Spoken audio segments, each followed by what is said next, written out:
حضرت علامہ عظمت علی شمسی اویسی نے بھی انعام سے نوازا اور یہ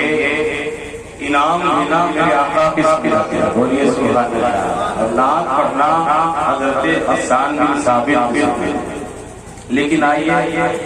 وقت ہے نہیں کہ زیادہ دن بولا جائے 5 منٹ ہو ہی گیا ہے اور سارے لوگوں کا خیال رکھنا چاہیے اور سنیں شادی کی محفل ہے آج معاشرے میں جس طریقے سے شادی ہوتی ہے ہمیشہ تقریریں علماء سنت ہوتی رہتی ہے لیکن آئیے میں کچھ حدیث پاک آپ کے سامنے پڑھتا ہوں شادی کرے تو کیسے سب سے بہتر شادی وہ ہے جس میں کم خرچہ ہوا لیکن آج معاشرے کے حالات آپ دیکھ رہے نبی کریم کی بارگاہ میں حاضر ہوئے عرض کرتے یا رسول اللہ مجھے شادی کی ضرورت ہے بخاری شریف لسانی کتاب النکاح میں بے شمار احادیث کریمہ موجود ہیں صحابی رسول نے عریضہ پیش کیا نبی کریم نے مدینہ شریف کے رئیس کے دروازے پر بھیجا صحابہ پہنچے دروازہ کھٹکھٹا کے کہا میں ربیعہ اسلمی حضرت ربیعہ اسلمی رضی اللہ تعالیٰ عنہ کو جب اس نے دیکھا وہ رئیس نے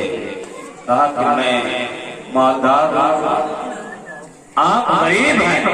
ہر دور میں یہ امیری اور غریبی کا معاملہ رہا آج بھی ہے لیکن یاد رکھیں مال ہو تو سب سے بہتر مال وہ ہے جو دین میں صرف ہو جائے سب سے بہتر مال وہ ہے جس سے سفر حج ہو جائے سفر دیار حبیب ہو جائے صحابی رسول نے جب یہ سنا وہاں سے ریٹرن آپ واپس آتے ہیں بیٹی کا باپ گھر کے اندر جیسے گئے کہا کہ بیٹی ایک لڑکا آیا جس کا نام ربیعہ اسلامی ہے لیکن اسے رسول کریم نے بھیجا آپ کا کیا کہنا ہے بیٹی نے کہا میرے باپ اس سے بڑھ کر کے کیا خوشی ہوگی کہ جسے رسول کریم بھیجے ہو یا رسول اللہ کل جب رب تبارک و تعالی